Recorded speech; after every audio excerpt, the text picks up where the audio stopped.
नमस्कार विद्यार्थी मित्रों, धोरण 12 अर्थशास्त्र चैप्टर नंबर 3 नाणो અને ફુગાવો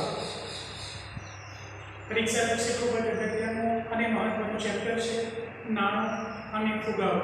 અને આ બાબત પણ આપણે ધ્યાનમાં રાખવાની કે અત્યારના સમયમાં નાણું के महत्व दिन प्रतिदिन थतुं जाय छे, साथे फुगाવો એટલે જુદી જુદી ચીજવસ્તુઓના ભાવમાં જે વધારો થતો જાય છે એના વિશેની સંપૂર્ણ માહિતી આપણને આ ચેપ્ટરમાંથી પ્રાપ્ત થશે વિદ્યાર્થી મિત્રો।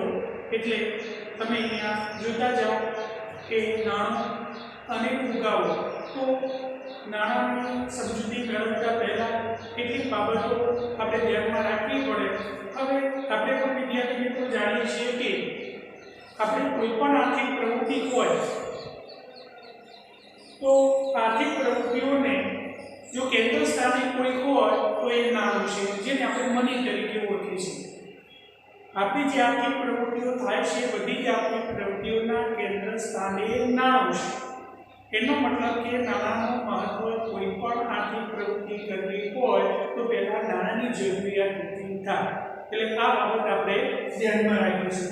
બીજી વાત આવે છે કે વસ્તુ કે સેવા ખરીદવા નાણાંની જરૂર પડે છે। હવે આપણે પણ જાણીએ છીએ કે આપણે ઘણી બધી વસ્તુઓની જરૂરિયાત છે, કેટલીક સેવાઓનો આપણે લાભ લઈએ છીએ। તો આ વસ્તુની ખરીદી કરવી હોય કે સેવાનો લાભ લેવો હોય વિદ્યાર્થી મિત્રો તો પણ એ નાણાંની જરૂર ઊભી થશે। એટલે આ વાત આપણે જાણીએ છીએ કે નાણું હશે તો જ આપણે વસ્તુ કે સેવાની આપણે ખરીદી કરી શકીશું। તો આ એક મહત્વનો મુદ્દો પણ આપણે ધ્યાનમાં રાખીશું। નાણું એ વિનિમયના માધ્યમ તરીકેનું કામ કરે છે। નાણું એક વિનિમયના માધ્યમ તરીકે કામ કરે છે। આપણે કોઈ વસ્તુ ખરીદવાની હોય તો સામે આપણે જોડે નાણું હોવું જોઈએ। કોઈ વસ્તુ આપણને મફતમાં પ્રાપ્ત થતી નથી, એટલે કે આપણા જોડે જો નાણું હશે તો જ વસ્તુની ખરીદી કરી શકીશું। એનો મતલબ એવો થાય છે કે વિનિમયના માધ્યમ તરીકે એ નાણું ખૂબ જ અગત્યનું અને મહત્વનું છે। બીજી વાત પણ એ પણ આપી શકાય કે મૂલ્યના સંગ્રાહક તરીકે, હવે આપણે મૂલ્યના સંગ્રાહક તરીકે પણ એ નાણું આપણને ઉપયોગી બને છે। આપણા જોડે વધારાના નાણાં હોય તો એનો આપણે સંગ્રહ કરી શકીએ છીએ અને દરેક વ્યક્તિ ભવિષ્યમાં પોતાની જરૂરિયાતો જે છે તેના પાછળ ખર્ચ કર્યા પછી અમુક જે રકમ બચે છે એ બચતના સ્વરૂપમાં પણ એ પોતે નાણાંનો ઉપયોગ કરતા હોય છે। એટલે એ કહીશું કે ભવિષ્ય માટે એ નાણાંની બચત કરે છે। હવે દરેક જે કોઈ નાણું અથવા તો જે કંઈ પોતાની આવક છે એમાંથી ખર્ચ પાછળ થતી રકમ અને ત્યાર પછી વધતી રકમ એટલે બચત। હવે બચત શા માટે? તો આપણે કહીશું કે ભવિષ્યમાં કોઈ ખર્ચા કરવાના હોય અથવા બીજે કોઈ આકસ્મિક ખર્ચ આવી પડે તો એની સામે આ બચત આપણે કરેલી હોય તો આપણને ઘણી વખત ઉપયોગમાં લઈ શકીએ। દાખલા તરીકે હમણાં આપણે જોયું કે કોવિડ-19 કોરોનાના સંદર્ભમાં મોટાભાગે લોકડાઉનના સમયમાં બધા જ વેપાર ધંધા રોજગાર બધું જ ઠપ થઈ ગયું। હવે એવા સમયે આપણી જે ઇન્કમ છે, આપણી જે આવક છે એ બિલકુલ સ્થગિત થઈ જાય છે।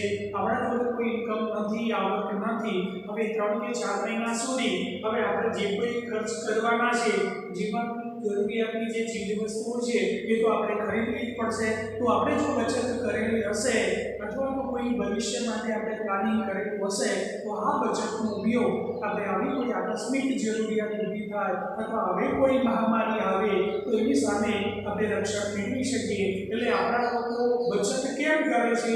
આના માટે બચત કરે છે। વિશ્વના જુદા જુદા દેશોમાં, ફોરેન કન્ટ્રીઝમાં, વેસ્ટર્ન કન્ટ્રીઝમાં આ પ્રકારની બચતની કોઈ અપેક્ષા રાખવામાં આવતી નથી કે તો જે આવક આવી વીકેન્ડમાં એનો ખર્ચ કરી દેવાનો, એમાં કોઈ બચત હોતી નથી। પણ આપણું પ્લાનિંગ સારું હોય છે કે ભવિષ્ય માટે આપણે આ પ્રકારની બચતો કરતા હોઈએ છીએ અને બચત એ આપણને આકસ્મિક મહામારી સામે એ આપણને રક્ષણ પૂરું પાડે છે। એટલે આ જરૂરી છે। તો અહીંયા આપણે જાણીએ છીએ કે નાણાં ભવિષ્ય માટે એ નાણું જો બચત કરેલી હશે તો આપણને ઉપયોગી બને છે।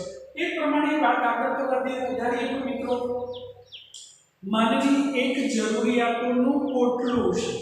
આપણે ત્યારના ધોરણોમાં પણ જરૂરિયાતોના ઉદ્ભવ અંગેની વાત કરી ચૂક્યા છે કે માનવીએ જરૂરિયાતોનું કોટલું છે. આપણે એક જરૂરિયાત પૂરી થાય એટલે બીજી જરૂરિયાત ઉદ્ભવવાની છે, એને આપણે સંતોષ આપીશું એટલે ફરીથી પાછી કોઈ ને કોઈ જરૂરિયાતો ઉદ્ભવવાની છે. તો આપણે આ બધી જે જરૂરિયાતો છે એ જરૂરિયાતોને સંતોષ આપવા માટે પણ નાનાની જરૂર ઊભી થશે વિદ્યાર્થી મિત્રો. એટલે આપણા જોડે નાનું હશે તો જ આપણી જરૂરિયાતો ઉદ્ભવે જે છે એને આપણે સંતોષ આપી શકીશું. નાનું નથી તો તમે જરૂરિયાતોને સંતોષ આપી શકતા નથી. એટલે જો માનવીની અમર્યાદિત જરૂરિયાત શબ્દ પ્રયોગ કર્યો છે, ધ્યાન આપો, અમર્યાદિત જરૂરિયાતોનો કદાપી અંત નથી. મેં શરૂઆતમાં કીધું કે એક જરૂરિયાત પૂરી થશે એટલે આપોઆપ બીજી જરૂરિયાત ઉદ્ભવશે, એ જરૂરિયાત પૂરી કરશો એટલે પાછી ત્યાર પછીની જરૂરિયાત ઉદ્ભવશે. એટલે આમ જરૂરિયાતો એ અમર્યાદિત છે અને આ અમર્યાદિત જરૂરિયાતોને સંતોષ આપવા માટે એ નાનું એક ખૂબ જ અગત્યનું અને મહત્વનું છે એ બાબત પણ તમારે ધ્યાનમાં રાખવાનું છે.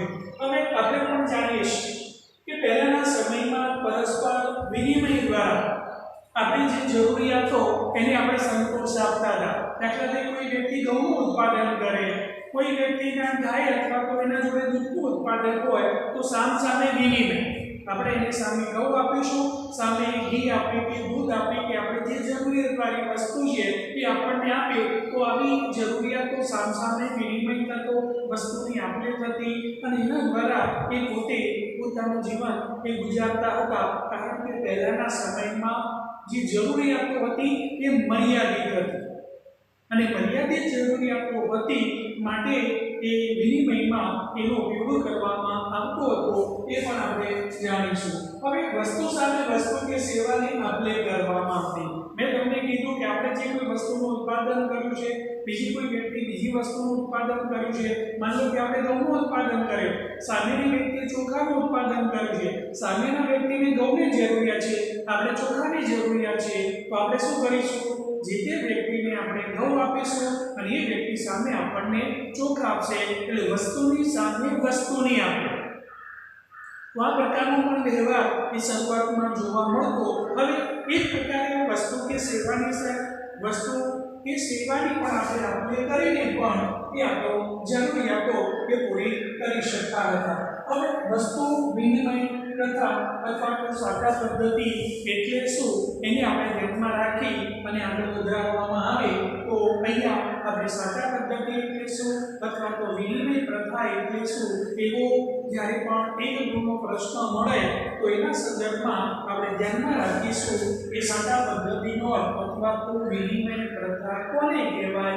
એવો પ્રશ્ન આવે તો તમારે અર્થ લખવાનો છે કે વસ્તુ કે સેવાના બદલામાં અન્ય વસ્તુ કે સેવાની આપલે અથવા તો વિનિમય એટલે સાટા પદ્ધતિ તરીકે આપણે ઓળખીશું. વસ્તુ કે સેવાના બદલામાં અન્ય વસ્તુ કે સેવાની આપલે, વસ્તુ કે સેવાના બદલામાં અન્ય વસ્તુ કે સેવાની જે આપલે કરવામાં આવે છે એને સાટા પદ્ધતિ તરીકે ઓળખવામાં આવે છે. એટલે જ્યારે પણ અહીંયા પરીક્ષામાં આપણો જે 3 ગુણનો એક પ્રશ્ન તમને મળવાનો છે, મોટાભાગે અવારનવાર આ પૂછાતો પ્રશ્ન છે કે સાટા પદ્ધતિ એટલે શું અને ત્યાર પછી આપણે મુદ્દો આવશે કે સાટા પદ્ધતિની મર્યાદાઓ જણાવો. આવો જો પ્રશ્ન આવે તો આ પ્રશ્નમાં તમારે પહેલો એનો અર્થ આપવો પડશે. તો વસ્તુ કે સેવાના બદલામાં અન્ય વસ્તુ કે સેવાની જે આપલે કરવામાં આવે છે એને આપણે સાટા પદ્ધતિ તરીકે ઓળખવામાં આવે છે. મોટાભાગે શરૂઆતના વર્ષોમાં આપણી જે સમાજ વ્યવસ્થા હતી અને મોટાભાગે આપણે ખેતીના વ્યવસાય સાથે સંકળાયેલા હતા અને ખેતી સાથે સંકળાયેલા અને બીજી વાત આપણી જરૂરિયાતો મર્યાદિત હતી અને મર્યાદિત જરૂરિયાતોને પરિણામે આપણું જે જીવન હતું બિલકુલ સાદું. પહેલાના લોકોમાં જે જરૂરિયાતો હતી બિલકુલ ઓછી હતી અથવા તો કહીશું મર્યાદિત જરૂરિયાતો હતી અને એમનું જીવન બિલકુલ સાદું હતું. આપણા દાદા પરદાદા હવે એમનો જો આપણે ઇતિહાસ લઈએ તો કહે છે કે એમની સામાન્ય જરૂરિયાતોમાંથી અમારું જીવન જીવતા હતા એમાં અત્યારના સમયમાં જે જોવા મળતી જરૂરિયાતો એટલી બધી જોવા મળતી નહોતી, એટલે એનું જીવન બિલકુલ સાદું હતું અને એટલે ત્યાં વસ્તુ વિનિમય પ્રથા દ્વારા એ માનવી પોતાની જે જરૂરિયાતો એ સંતોષતો અને એના દ્વારા શું કરે, માની લો કે જે ખેડૂત છે એ ખેડૂત શાનું ઉત્પાદન કરે, તો આપણે માની લો કે કહીશું કે ઘઉંનું ઉત્પાદન કરે છે અને ઘઉંનું ઉત્પાદન કરે તો અને વધારાનો જે ઘઉં છે એની સામે એ ચોખા અથવા તો કાપડ અથવા તો ચંપલ આ જે બનાવનાર વ્યક્તિ છે એ ચંપલ બનાવનાર વ્યક્તિની જરૂરિયાત હોય ઘઉંની, તો અને આપણે જરૂરિયાત ખેડૂતને ચંપલની જરૂરિયાત હોય તો સામે વસ્તુની આપણે થશે, ખેડૂત ઘઉં આપશે અને સાથે ચંપલ બનાવનાર વ્યક્તિ આપણને ચંપલ આપશે, એટલે આપણી જરૂરિયાત ચંપલની હતી, આપણે જરૂરિયાત ચંપલની સંતોષીએ છીએ, પેલાની ઘઉંની જરૂરિયાત છે તો એ ઘઉંની જરૂરિયાત સંતોષીએ, પણ વસ્તુની સામે વસ્તુ અથવા તો સેવાની આ પ્રકારની આપણે જોવા મળે છે, જેને આપણે વિનિમય પ્રથા અથવા તો જેને સાદા પદ્ધતિ તરીકે એ ઓળખવામાં આવે છે। એ જ પ્રમાણે દાખલા તરીકે જ્ઞાન આપવાનું અથવા તો શિક્ષણ આપવાનું કામ પહેલા ગુરુજી અથવા તો શિક્ષક દ્વારા કરવામાં આવતું અને એ આ પ્રકારની સેવા આપતો અને એને માની લો કે ઘઉં કે ચોખાની જરૂરિયાત હોય તો એ પોતે સામે ઘઉં પ્રાપ્ત કરો, પોતાના જે ખેડૂતના બાળકો હોય તો એને આ પ્રકારનું શિક્ષણ અથવા તો જ્ઞાન આપી અને એને લાભ આપતો, એને શિક્ષિત કરતો, તો અહીંયા વસ્તુ કે સામે સેવા મળે છે। શિક્ષણ સેવા આપશે, વસ્તુ ખેડૂત ઉત્પાદન કરે છે તો વસ્તુ કે સેવાની સામે એ આપણે પણ એ જોવા મળે છે। પણ સમાજ અને આર્થિક જગતનો વિકાસ એ સતત થતો જોવા મળે અને જેને પરિણામે આપણે પણ જાણીએ છીએ તે પ્રમાણે આપણી જરૂરિયાતો એ વારંવાર ઉદ્ભવતી જોવા મળે છે, આપણી જરૂરિયાતો અમર્યાદિત બને છે અને જેને પરિણામે ઘણા બધા પ્રશ્નો એ ઉદ્ભવી શકે કે ઘણી વખતે એને આપણે સીધી રીતે અને અત્યારના સમયમાં ઔદ્યોગિકરણ આપણે જોઈએ છીએ, શહેરીકરણ આપણે જોઈએ છીએ, શ્રમ વિભાજન આપણે જોઈએ છીએ, વિશિષ્ટીકરણ આપણે જોઈએ છીએ, જેને પરિણામે કોઈ વ્યક્તિ એક જ પ્રકારની વસ્તુનું ઉત્પાદન કરતો થયો, બીજી વ્યક્તિ બીજી વસ્તુનું ઉત્પાદન કરતો થયો, પરિણામે વસ્તુ કે સેવાની આપલેમાં ઘણી બધી મુશ્કેલીઓ, ઘણા બધા પ્રશ્નો એ વિદ્યાર્થી મિત્રો ઊભા થયેલા છે, તો એને આપણે સાદા પદ્ધતિની મર્યાદાઓ તરીકે ઓળખીશું। પરીક્ષાલક્ષી ખૂબ જ અગત્યનો અને મહત્વનો પ્રશ્ન છે, એટલે પ્રશ્ન ત્યાં તમને આવી રીતે પૂછાશે, સાદા પદ્ધતિનો અર્થ આપી સાદા પદ્ધતિની મર્યાદાઓ સમજાવો। આ પ્રશ્ન તમારે ટોપ રીતે તૈયાર કરવાનો છે, બોર્ડની પરીક્ષામાં આ પ્રશ્ન અવશ્ય પૂછાય છે, મારી ઘડી પૂછાય છે, એટલે આપણે એને તૈયાર કરી રાખીશું તો એનો આપણને ચોક્કસ લાભ થશે। તો આપણે કઈ કઈ જરૂરિયાતો છે એની આપણે વાત કરી, હવે એમાંથી આ સાદા પદ્ધતિની જે મર્યાદાઓ અથવા તો જે મુશ્કેલીઓ છે એની આપણે ચર્ચા કરીએ। તો સાદા પદ્ધતિની મર્યાદાઓ કેટલી, તો આપણે સાદા પદ્ધતિની 3 મર્યાદાઓની આપણે ચર્ચા કરીશું।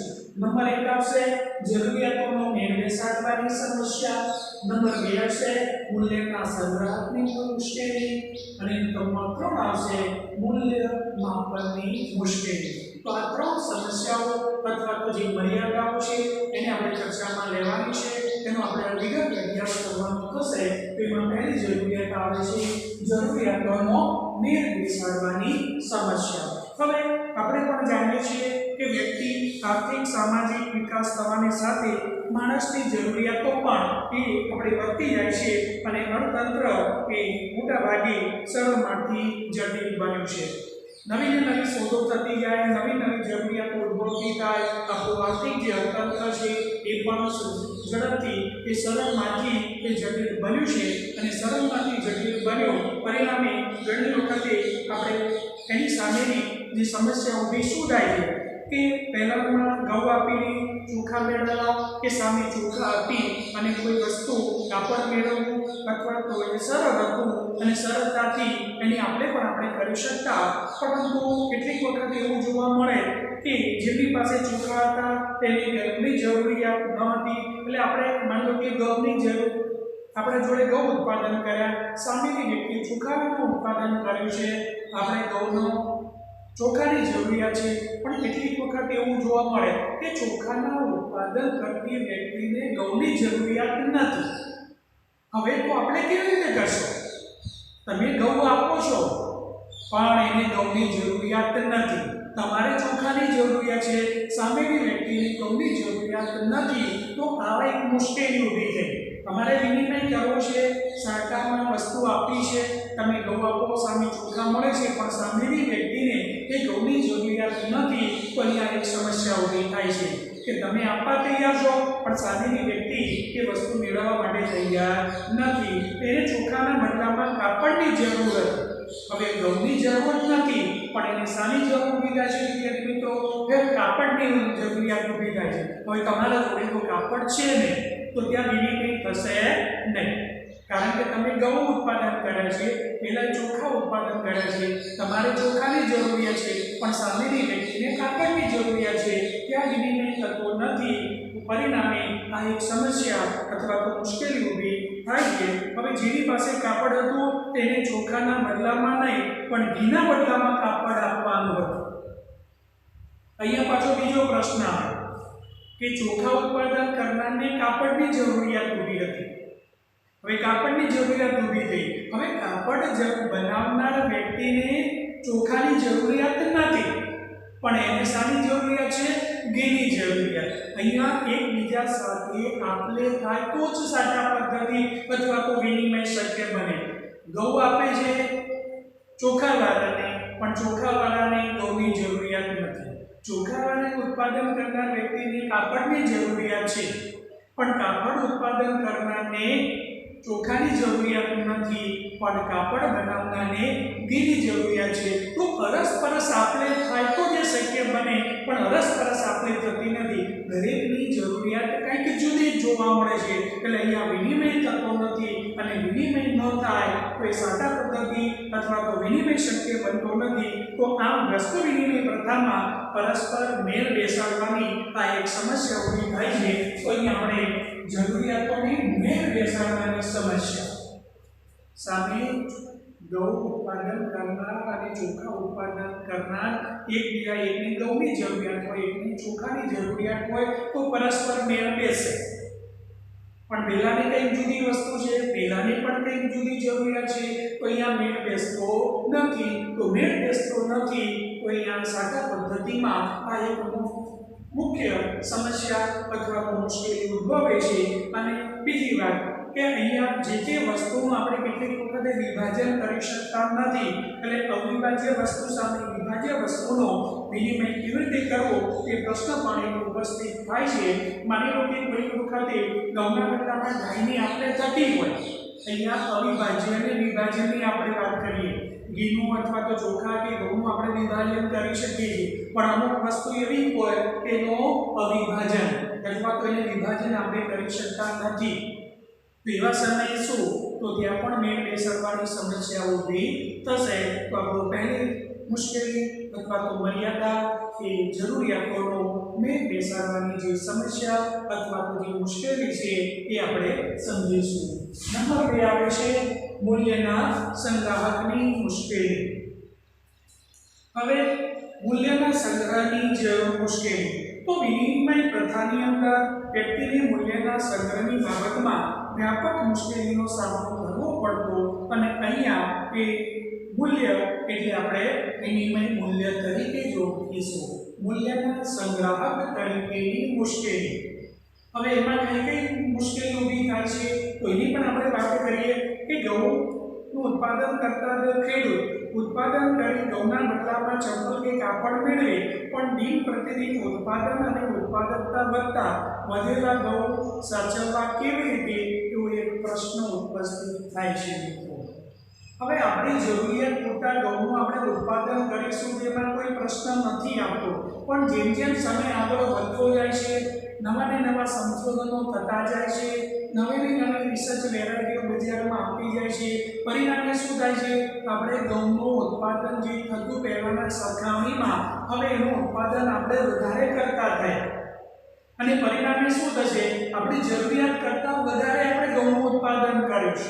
હવે જરૂરિયાત કરતાં વધારે ઉત્પાદન કર્યું છે તો હવે એ ઘઉં શું કરવાનું? તો આ એક મુખ્ય પ્રશ્ન ઊભો થાય છે। તો હવે એ ઘઉં માટે આપણે એનો સંગ્રહ કેવી રીતે કરવો અથવા એને સાચવવા કેવી રીતે એ પણ એક મહત્વનો પ્રશ્ન એ ઉપસ્થિત થાય છે। તો ઘઉંનો સંગ્રહ થાય તો ભવિષ્યમાં ઘઉં આપી ફરીથી ચંપલ કાપડ ચોખા મેળવી શકાય, પણ ઘઉં લાંબો સમય સાચવવા કેવી રીતે? આપણે જ્યારે ઘઉંનું ઉત્પાદન કર્યું છે, થોડાક સમય માટે ઘઉં ઉત્પાદન કર્યા છે, હવે એની સામે આપણે વસ્તુમાં એ ચોખા હોય કે કાપડ હોય કે ઘી હોય કે તેલ હોય એનું વેચાણ આપી અને એની સામે આપણે વસ્તુ પ્રાપ્ત કરી લીધી છે, પણ આપણે જરૂરિયાત કરતાં વધારે ઘઉંનું ઉત્પાદન કર્યું છે। હવે એની જરૂરિયાતો હતી એ તો આપણે વિનિમય કરી દીધો, પણ છતાં પણ આપણા જોડે ઘઉંનું ઉત્પાદન વધારે થયું છે એટલે આપણા જોડે એનો સંગ્રહ અથવા તો સ્ટોક છે। તો હવે એને સાચવવા કેવી રીતે? આપણે જોઈએ છે કે 2 થી 4 મહિના સુધી આપણે એનો સંગ્રહ કરી શકાય, પછી માની લો કે 8 થી 10 થી 1 વર્ષ સુધી આપણે એને ઘઉંને સંગ્રહ કરી શકતા નથી। એમાં પણ ચોમાસાના સમયમાં એ ઘઉંની અંદર જીવાત પડે છે, જ્યાં ઘઉં સડી જાય છે એટલે બગડી જાય, તો એનો સંગ્રહ કેવી રીતે કરવો આ એક મુખ્ય અથવા તો મહત્વની એક સમસ્યા ઊભી થાય છે। તો વ્યક્તિ મહેનત દ્વારા જે વસ્તુનો મોટા પાયે ઉત્પાદન કરવો અને તેના બદલામાં તત્કાળ વસ્તુ કે સેવા મેળવી લેવી પડતી, બાકી આ ઉત્પાદનો ને સ્વરૂપમાં વિનિમય મૂલ્ય સાચવવાનું ખૂબ અઘરું થયું છે।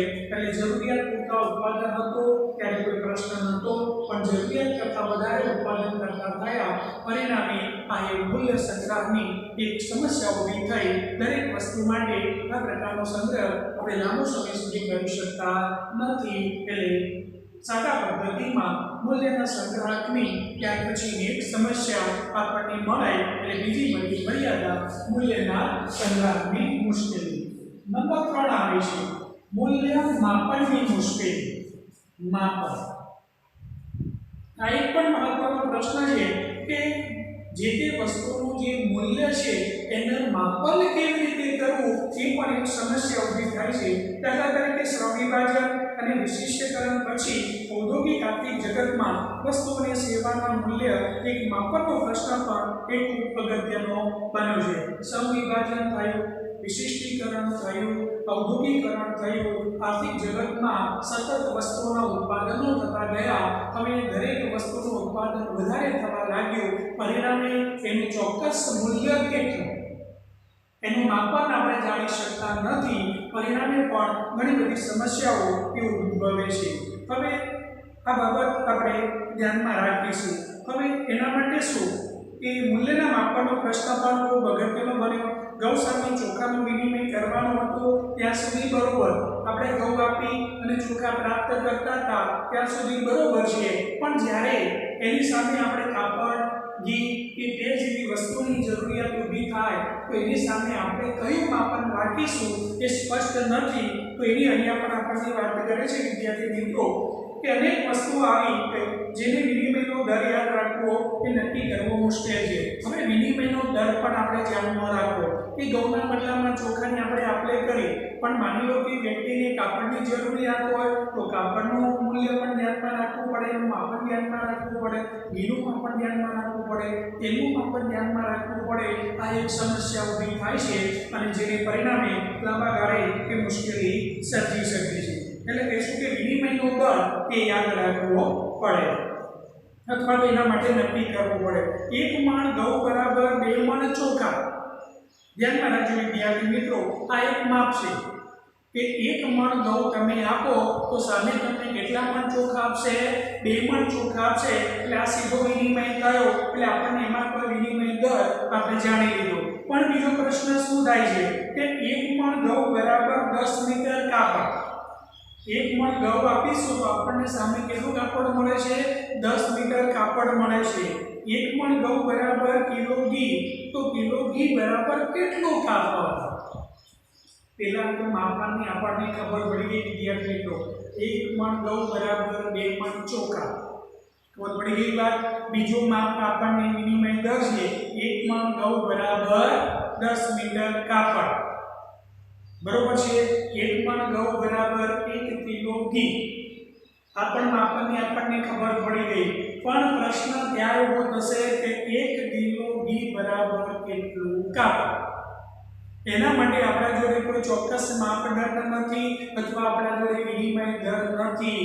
આપણે બી આપીશું પણ સામે કેટલું કાપડ લઈએ એનો ચોક્કસ વિનિમય દર નથી, એટલે એનું ચોક્કસ આપણે માપન કરી શકતા નથી. એટલે આ એક સમસ્યા વિદ્યાર્થી મિત્રો ઊભા થાય છે.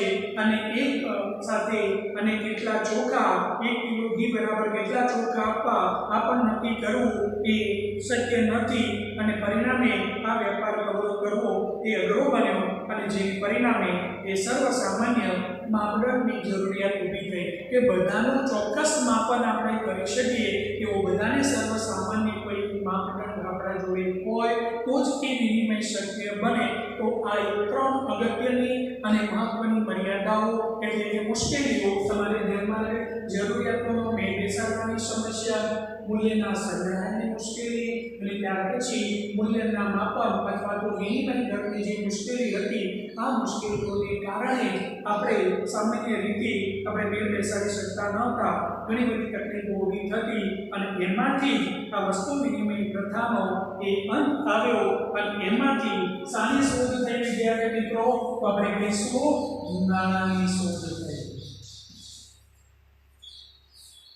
આ બધી મુશ્કેલીઓના કારણે હવે તમને ખ્યાલ આવ્યો હશે કે નાણાંની શોધ કેવી રીતે થઈ અથવા તો નાણું કેવી રીતે અસ્તિત્વમાં આવ્યું. તો અહીંયા જો પહેલાના સમયમાં જે થતા વસ્તુ કે બદલામાં સેવા અથવા વસ્તુ કે સેવાના બદલામાં સેવા કે વસ્તુની આપણે આપલે કરતા અને આપણી જરૂરિયાતોને સંતોષ આપતા. પણ આ 3 જરૂરિયાતોમાં જે કોઈ મુશ્કેલીઓ સમસ્યાઓ અથવા મર્યાદાઓ આવી અને ચોક્કસ સર્વસામાન્ય આપણે જોડે કોઈ ચોક્કસ માપદંડ નહોતો, પરિણામે આ નાણાંની શોધ થઈ. તો નાણાંનો ઉદ્ભવ કેવી રીતે થયો એની આપણે ચર્ચા કરીએ વિદ્યાર્થી મિત્રો. તો એમાં આપણે જોઈએ કે વસ્તુ વિનિમય પ્રથામાં અમલમાં હતી ત્યારે મૂલ્યનો સંગ્રહ વિનિમયને સરળ બનાવવામાં સર્વસામાન્ય માધ્યમ તરીકે પશુનો ઉપયોગ શરૂ થયો. એટલે આપણે અગાઉ પણ વાત કરી કે પશુઓનો ઉપયોગ વિનિમયના માધ્યમ તરીકે કરવામાં આવતો, પણ આપણે એ વખતે પણ વાત કરી કે ભારતમાં ખાસ તો ગાયને ધનના સ્વરૂપમાં જોવાની આવતી. ધન એક કામધેનુ તરીકે પણ આપણે ઓળખવામાં આવે છે, એને ધન તરીકે ઓળખવામાં આવે. હવે આપણી જરૂરિયાતો સામે એ ગાયની પણ આપણે કરવામાં આવતી. તમે અમુક ગૌનો આપણે કરશો, ગૌ આપશો તો સામે વ્યક્તિ તમને ગાય આપે અને તમે એમાંથી તમારી જરૂરિયાતો સંતોષી શકો એવું પણ એ બનતું હતું. ખેતી પ્રધાન અર્થવ્યવસ્થામાં અનાજ ઉત્પાદન થતું. વર્તમાન વપરાશ માટેનું અનાજ બાદ કરી વધેલા અનાજની પશુ ખરીદવામાં આવતા અને જરૂર પડે પશુને વેચી અનાજ પાછું મેળવવામાં આવતું. વ્યક્તિ અનાજ બદલામાં પશુ મેળવતો અને પશુ આપી કોઈ પણ જરૂરિયાત મેળવતો. આમ ગાય, ભેંસ, ઘોડા જેવા પશુ વિનિમયના માધ્યમ બનતા કે મૂલ્યના સંગ્રાહક તરીકે ઉપયોગમાં લેવાતા. તો કયા કયા પશુઓનો ઉપયોગ થતો મિત્રો? એમાં ગાય, ભેંસ અને ઘોડા જેવા કે પ્રાણીઓ અથવા તો પશુઓના વિનિમયના આપણે અથવા તો વિનિમયના માધ્યમ તરીકે ઉપયોગ કરવામાં આવતો. એટલે વસ્તુ તમે સામે ગૌ આપો તો તમે ગાય, ભેંસ કે ઘોડા આપવામાં આવતા. એ વિનિમયના માધ્યમ તરીકે પણ ચાલ્યા અને મૂલ્યના સંગ્રાહક તરીકે પણ એ ઉપયોગી બન્યા. પરંતુ જેમ જેમ સમય આગળ વધતો ગયો કઈ કઈ સમસ્યાઓ ઉદ્ભવી જો મિત્રો? તો વિનિમયના માધ્યમ તરીકે અને મૂલ્યના સંગ્રાહક તરીકે પશુનો ઉપયોગ પણ એ મર્યાદાવાળો બન્યો. પશુ પણ બીમાર પડે, મૃત્યુ પામે, લાંબા સમય સુધી તેનો સ્વરૂપમાં પણ મૂલ્ય સંગ્રહી શકાય નહીં અને ભૌતિક રીતે પણ અમુક હતી વધારે પશુને રાખવા આવડ એટલે કે અગવડ બન્યું. હવે આપણે પણ જાણીએ કે વિનિમયના માધ્યમ તરીકે પશુઓનો આપણે ઉપયોગ કરતા, પણ આપણી જરૂરિયાત પૂરી થઈ જાય એટલે પછી વધારાના પશુઓનો શું? તો સામે વ્યક્તિ આપણને જો આપણા જોડે સંગ્રહ તરીકે એટલે ઘણી વખત શું થતું? પશુઓ પણ બીમાર પડે, એ પણ મૃત્યુ પામે અને લાંબા સમય સુધી એ પશુઓને જો સાચવવામાં 2, 5 કે 10 વર્ષની આયુષ્ય મર્યાદા હોય તો એ અવસાન પામે એટલે આપણને લાંબે ગાળે આપણને નુકસાન પણ થવા લાગ્યું. એટલે આ એક સમસ્યા પણ ત્યાં ઉદ્ભવી જોવા મળી. એટલે જેને પરિણામે તે આ પ્રશ્ન ઊભો થયો. એટલે ઘણી વખતે આ ભૌતિક રીતે પણ અમુક કરતી વધારે પશુ રાખવા અગવડતા બન્યું. હેરફેરમાં પણ મુશ્કેલી સર્જાઈ. એટલે પછી કિંમતી પથ્થરોનો ઉપયોગ થવા લાગ્યો. પશુઓની આપણે કરતા ત્યાં સુધી બરોબર, પણ જેમ જેમ સમય એને સંગ્રહની પ્રશ્ન ઉદ્ભવ થયો, બીમાર પડે, મૃત્યુ પામે, એટલે આપણને પણ નુકસાન થવા લાગ્યું. હવે ત્યાર પછી વિનિમયના માધ્યમ તરીકે એ કિંમતી પથ્થરોનો ઉપયોગ કરવામાં આવ્યો. હવે રાજાશાહી વ્યવસ્થા આવતા સિક્કાઓની શરૂઆત થઈ અને રાજધાની તથા નગરોમાં સિક્કાઓ વિનિમયના માધ્યમ તરીકે કામ શરૂ કર્યું, પણ તેનો ઉપયોગ ખૂબ મર્યાદિત વિસ્તારો અને લોકોમાં થતો. ત્યાર પછી પથ્થરોનું આપણે કરતા, પણ જ્યારે રાજાશાહીનો સમય આવ્યો છે, જે કઈ નગરો શહેરોની અંદર આવા સિક્કાઓનો ઉપયોગ કરવામાં આવ્યો અને આ સિક્કાઓ એ પણ એ શરૂઆતમાં અમુક શહેરો, રાજધાની, નગરોની અંદર એ અપડેટ કરવામાં આવે અને વિનિમયના માધ્યમ તરીકે એ મર્યાદિત પ્રમાણમાં જ તેની અપડેટ કરવામાં આવતી હતી. લોકશાહીનો ઉદ્ભવ તથા ઔદ્યોગિકરણ આધુનિક નાણાંના સ્વરૂપ માટે તે મોટું પ્રેરક પર બન્યા અને કેન્દ્રીય સરકારના પીઠબળની બહાર પાડવામાં તે નાણાંનો સર્વસામાન્ય એ સ્વીકૃતતા મળી અને વિનિમયના માધ્યમ તરીકે તેને ઝડપથી માન્યતા મળી. મૂલ્યના સંગ્રહમાં પણ આધુનિક નાણાંનું વધારે સફળ રહ્યું. બેન્કિંગ વ્યવસાયના વિકાસને પણ મૂલ્યના સંગ્રહ તથા સ્થળાંતરને ઝડપી અથવા તો સરળ બનાવ્યું. તો અહીંયા આપણે જોઈ શકીએ છીએ કે સમયાંતરે જુદી જુદી વસ્તુઓનો આપણે વિનિમય અથવા તો આપણે કરતા જેમ જેમ સમય આગળ વધતો ગયો એ પ્રમાણેની નવી નવી વસ્તુ વિનિમયના માધ્યમ તરીકે ઉપયોગમાં લેવાતી આવી. શરૂઆતમાં વસ્તુના બદલામાં વસ્તુ, સેવાનો આપણે કરતા થયા, પશુઓનો પણ આપણે કરતા થયા, કિંમતી પથ્થરોનો પણ આપણે ઉપયોગ કરતા થયા. ત્યાર પછી સિક્કાઓનો આપણે ઉપયોગ કર્યા. હજુ પણ કેટલાક ઘરોની અંદર આવા રાણી છાપના જેને કહેવામાં આવશે, જૂના જમાનામાં રાજાશાહીના સમયગાળા દરમિયાન રાણી છાપના સિક્કાઓનો પણ ઉપયોગ કરવામાં આવતો. તેની કિંમત આજની તારીખમાં તમે જો એ સિક્કાઓનું વેચાણ કરશો તો એને પણ તમને સારી એવી કિંમત પ્રાપ્ત થાય છે. કેટલાક સિક્કાઓ તો એ દુર્લભ છે, એની ઊંચી કિંમત આપીને પણ લોકો સંગ્રહ કરતા હોય છે. એક જે નાણાંનો સંગ્રહ કરવા અથવા તો સિક્કાઓનો સંગ્રહ કરતા હોય તો ઊંચી કિંમત આપીને પણ આવા દુર્લભ સિક્કાઓ પ્રાપ્ત કરતા હોય છે.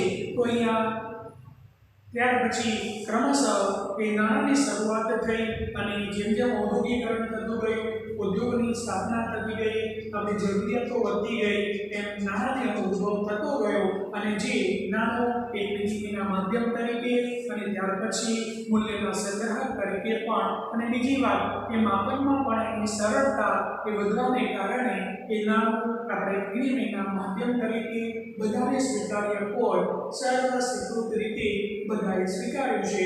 તો હવે આપણે અભ્યાસમાં લઈશું નાણું એટલે શું. આપણે નેક્સ્ટ લેક્ચરમાં નાણાં અને એના જે વિવિધ કાર્યો છે એની આપણે ચર્ચા કરીશું. ઓકે.